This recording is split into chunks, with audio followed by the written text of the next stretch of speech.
this is one of the highlights of the bike. Now, sadly, I didn't do it myself, which is a bit of a shame.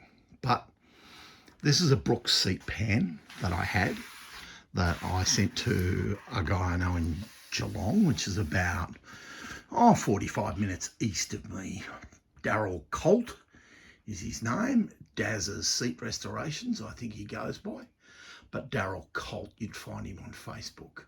Daryl's an Indian man and he makes these covers and recovers seats by hand.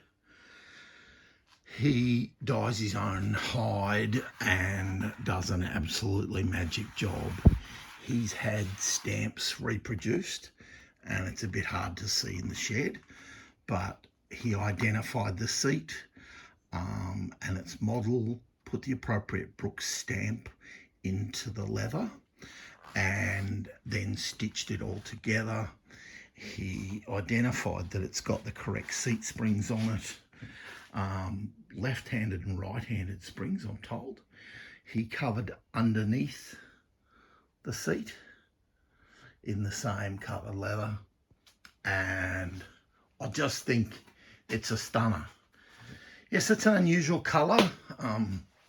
Colour choice is mine. That's what I liked. And then the mottled effect is just the way the leather took the dye. It's not deliberate, it's just the natural way the leather took the dye. All in all, I'm absolutely thrilled with the seat. I think it's a blinder.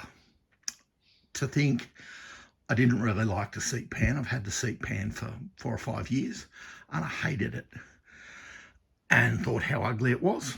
And it was really only with Daryl's encouragement when I took him the seat pan and my trust in him that I ended up with such a good result. It wasn't cheap, but it was fantastic, worth every cent.